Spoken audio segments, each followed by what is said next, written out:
Pessoal, bom dia, boa tarde, boa noite. Sou o professor Edjânio e nós abordaremos a nossa aula 3, tá? Da disciplina de redes de computadores 2 relacionada aí ao nosso segundo bimestre, ok? Nas aulas passadas nós vimos switching, tá? E abordamos aí o conteúdo de VLAN. Nessa aula nós veremos um pouco sobre roteadores, tá? Como que se dá uma composição de um roteador e basicamente como que os roteadores funcionam, tá? Lembrando que os roteadores especificados nessa aula são roteadores de backbone ou roteadores de borda, tá? São roteadores aí de entrada e saída de rede, ok? Não devemos considerar, embora eles tenham funções parecidas, os roteadores Wi-Fi que vocês estão aí acostumados a verem, tá? Esses roteadores são mais voltados para organizações e empresas, por isso são chamados aí de roteadores de backbone, porque possuem uma gama de funções e recursos adicionais, tá? Coisa que os roteadores Wi-Fi, né, simples e domésticos não possuem, ok? Então vamos lá. Tá? Os roteadores eles trabalham na camada de rede, diferentemente do switch que trabalha na camada de enlace de dados, a não ser que sejam switches multicamadas que conseguem aí trabalhar tanto na camada de rede como na camada de enlace também. Mas o roteador ele trabalha aí de forma padrão na camada de rede, tá? E a função de um roteador nada mais é que unificar aí ou permitir a comunicação entre redes diferentes, tá? Ou domínios de broadcast, que no caso representam aí redes diferentes. Em cada rede nós temos um domínio de broadcast específico onde os dados podem trafegar localmente naquela rede via mensagens de broadcast, mas essas mensagens de broadcast não saem da rede, tá? Então cada rede tem ali um domínio de broadcast, ok? Então a função do nosso roteador é simplesmente interligar essas redes e permitir a comunicação entre essas redes, tá? Uma das funções na verdade, né? Uma vez que existem diversas funções, ok? Então vamos lá. A transmissão dos dados às longas distâncias, certo? Em redes WANs, por exemplo, ela geralmente é feita por modems e linhas de comunicação, certo? E essas linhas de comunicação necessitam, em cada saída ou entrada de uma rede específica, possuir ali um roteador que será responsável por interligar a rede local ou rede interna ao mundo externo, né? As redes remotas e redes externas. Um exemplo disso é a internet. Nós só conseguimos hoje nos comunicarmos com a internet devido à função dos roteadores, certo? Mesmo que na sua casa você não possua um roteador, o seu provedor ele possui um roteador de borda ou de backbone, certo? Que vai permitir que através desse roteador você consiga ir acesso à internet, beleza? Aí os roteadores eles são conectados aos switches, certo? Switches que são dispositivos da camada de enlace ou de redes locais, né? Através aí de cabos de rede do tipo par trançado. O nosso cabo também denominado UTP, tá? Em redes do tipo WAN, pessoal, os roteadores já utilizam outro tipo de cabeamento, geralmente fibra óptica ou cabos seriais, certo? E são utilizados aí protocolos específicos para se trabalhar em redes do tipo WAN, tá? Alguns dos protocolos são PPP, Point-to-Point Protocol, tá? O HDLC, High Level Data Link Control, certo? Ou ainda o Frame Relay, tá? Esses protocolos nós trabalharemos aí futuramente, mas são protocolos que permitem a comunicação de dados a longas distâncias, certo? Como é que se dá a comunicação de dois dispositivos aí, no caso dos roteadores que estão a quilômetros de distância, né? É complexo, então os protocolos eles devem, né, agir para solucionar alguns problemas ou falhas de comunicação que podem ocorrer nessa linha de comunicação, tá?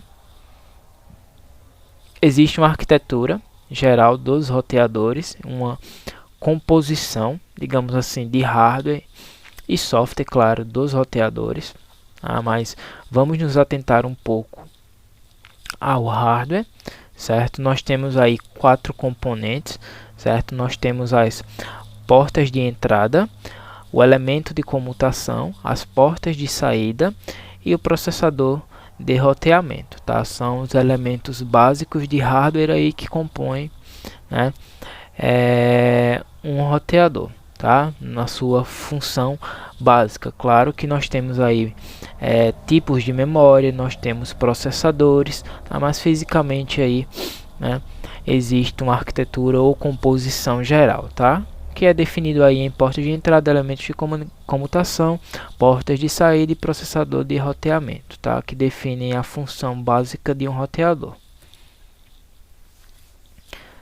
tá? Aqui está a arquitetura geral, né? Nós temos as portas de entrada, né? São as portas em que os pacotes chegam à rede, tá? Nós temos o processador de roteamento, certo? Nós temos o elemento de comutação e as portas de saída, que são as portas de saída de pacotes, tá? Mas vamos aprofundarmos mais um pouco. As portas de entrada, pessoal, elas têm a função de camada física, é através dessas portas de entrada, tá, que o enlace de rede está conectado através de determinado cabo, certo? Ou muitas vezes até por rede sem fio, tá? Mas vamos nos atentarmos às conexões de longas distâncias através de roteadores que são feitos aí, né, através do sistema de cabeamento, tá? Então as portas de entrada elas executam ali a função da camada física, recebendo determinado cabeamento, tá? Mas também executar ali funções da camada de enlace, tá? Permitindo aí, né, a comunicação entre os enlaces de dados na linha de comunicação, certo? E é através dessas portas de entrada que os pacotes chegam até o roteador, tá? Nós temos um exemplo de como funcionam as portas de entrada, certo? Nós temos a terminação de linha, é onde o cabo está conectado à porta de entrada, certo? Nós temos o processamento de enlace, certo? Onde ocorre aí o desencapsulamento da mensagem para verificar ali os dados essenciais para a comutação daquela mensagem. Lembrando que a comutação é o processo de repassar, tá, a mensagem para um próximo segmento de rede, ou no caso do roteador, para uma porta de saída, certo? Nós temos uma fila, certo, de pacotes. Muitas vezes o roteador recebe milhares de pacotes, certo, em uma sequência. Então ele mantém esses pacotes em fila e vai analisando um a um, certo, desses pacotes, para definir como que será o encaminhamento desses pacotes para as portas de saída, beleza? Então o pacote chegou na terminação da linha, ele é processado, desencapsulado ali para verificar endereço de IP, né, portas de conexões, tá? Ele permanecerá na fila, certo? E quando chegar a vez do pacote, claro, ele será ali comutado para a porta de saída correta, tá? Podem existir diversas portas de entrada, como também podem existir diversas portas de saída, tá? O elemento de comutação, certo? Ele faz a interligação entre as portas de entrada e as portas de saída. É através desse elemento que os pacotes que chegam à rede são encaminhados para a rede interna, certo? E esse elemento aí de comutação ele pode encaminhar os dados para as portas de saída através de 3 formas. Ele pode comutar por memória, por barramento ou ainda por uma rede de interconexão, tá? Na comutação por memória, os pacotes recebidos em determinada porta de entrada, eles são copiados para uma memória do processador de roteamento, certo? Que é outro componente, tá, do nosso roteador, que vai analisar o pacote e definir ali qual será a rota que aquele pacote deve tomar na rede interna, né? Para qual porta de saída, né, deve ser enviado ali o pacote, certo? De posse do pacote, o processador de roteamento ele extrai o endereço de destino, certo? E encaminha aí para a porta de saída correta. Um exemplo, tá? Através da comutação por memória, certo? O roteador encaminhou, tá, o pacote para a porta de saída Y, uma vez que é naquela porta que o dispositivo ou a rede de destino está ali conectado, tá? Então, através do processador de roteamento, utilizando o método por memória, tá? O roteador foi capaz de identificar onde se encontrava, né, em qual porta estava conectado o destino da mensagem, ok? Por barramento, tá? É o método onde a porta de entrada ela vai transferir, tá, o pacote para todas as portas de saída, mas só o destino correto vai ler aquelas mensagens e vai receber aquelas mensagens, tá? Os destinos incorretos eles não serão levados em consideração, então os pacotes serão ali descartados, tá? Então basicamente a porta de entrada ela vai inserir um rótulo especificando qual é a porta de destino, certo? Correta, vai enviar para todas as portas e de saída, e cada uma das portas de saída vai analisar, tá, se o destino da mensagem é correspondente à sua porta. Caso seja correspondente, massa, vai encaminhar o pacote para frente. Caso não seja, simplesmente vai descartar o pacote, tá? Um exemplo, certo? As mensagens são enviadas para todas as portas. Por exemplo, uma mensagem encaminhada da porta de entrada A para todas as portas de saída, né, X, Y e Z, mas no pacote vai ter a identificação da porta correta, certo? Então, quando a mensagem chegar em todas as portas, Y vai saber que a mensagem é exatamente para ela e só ela vai encaminhar essa mensagem para frente, né? Vai comutar a mensagem.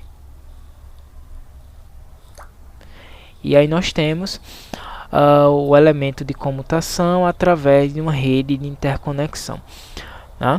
No método por memória e no método aí por barramento, só uma mensagem pode ser encaminhada ou comutada por vez entre uma porta de entrada e uma porta de saída, tá? Isso causa um grande atraso de rede, principalmente quando aquela rede trabalha ali com altas taxas de tráfego, certo? Então, para solucionar esse problema, foi desenvolvido aí um método de comutação por rede de interconexão, tá? Basicamente, o que existe na rede de interconexão é a junção de barramentos, certo? De forma horizontal e vertical, tá? Onde esses barramentos irão permitir que diversas mensagens sejam enviadas ao mesmo tempo, desde que não partam da mesma porta com sentido à mesma porta, tá? Um exemplo aqui, vejam que existe um barramento vertical e horizontal, certo? Por exemplo, B, a porta B, a porta de entrada B, né? Ela pode encaminhar ali um pacote para a porta de saída X, e ao mesmo tempo a porta de entrada A pode encaminhar um pacote ali para a porta de saída Y, certo? Essas mensagens elas não irão, né, se colidir, e aí torna-se possível, tá, uma otimização, né, de velocidade acerca aí, né, da comutação entre porta de entrada e porta de saída, certo? Tá. Beleza, e o que são as portas de saída? Basicamente, as portas de saída elas recebem, tá, um pacote que foi comutado por uma porta de entrada, certo? Ela realiza o encaminhamento desses pacotes, realizando ali as funções da camada de enlace e camada física, tá? A camada de enlace analisa ali o endereço MAC, certo? Analisa ali também o protocolo ARP, né? O Address Resolution Protocol, tá? E através da camada física ela encaminha ali os bits, né, em formato elétrico, tá, para a rede de destino ou dispositivo de destino, qual está conectado ali ao roteador, certo? Certo? Lembrando que em uma conexão, certo, entre roteadores ou entre um dispositivo qualquer e um roteador, nós podemos ter conexões bidirecionais, tá? São conexões do tipo full duplex, certo? Onde é possível encaminhar um pacote e receber um pacote ao mesmo tempo através do mesmo cabo, sem que ocorra ali uma colisão, certo?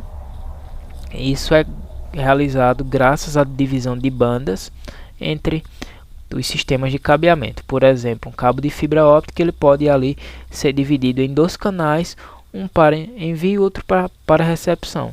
Tá? Mas nós podemos também usar dois cabos de fibra óptica, um para envio e um para recepção, trabalhando também de forma full duplex.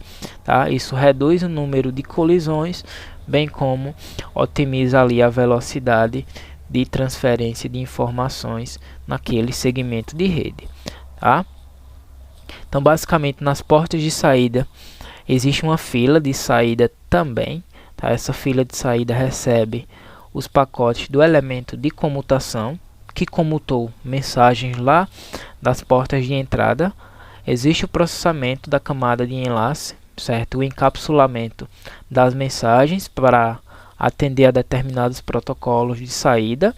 E existe ali a terminação da linha, onde os pacotes são encaminhados adiante. Tá? Por último aí nós temos o processador de roteamento, que executa aí, tá, algumas funções específicas, como por exemplo a implementação dos protocolos de roteamento, certo? Digamos que existe uma rede, certo, em um local específico do país, e do outro lado do país existe outra rede, e essas redes estão interconectadas, certo? E existem milhares de dispositivos entre essas redes. Por quais dispositivos os meus pacotes irão passar, tá, para chegar da rede A à rede B? Isso é uma função dos protocolos de roteamento, certo? Então existem alguns protocolos de roteamento, nós veremos esses protocolos, tá, mais adiante, mas de cara vocês precisam saber que existem os principais, né? Existe o SPF, que é o Open Shortest Path First, certo? Existe o BGP, é o Border Gateway Protocol. Existe o RIP, o Router Information Protocol, certo? E esses protocolos, eles basicamente mantêm ali uma tabela de roteamento com as rotas específicas e o cálculo de rotas específicas para que os pacotes ali sejam encaminhados para os destinos corretos através de dispositivos intermediários corretos também, tá? Eu vou finalizar a aula por aqui, uma vez que ela já está um pouco longa. Espero que tenham compreendido. Qualquer dúvida, envie mensagem ao professor. Bons estudos, tá? Até a próxima.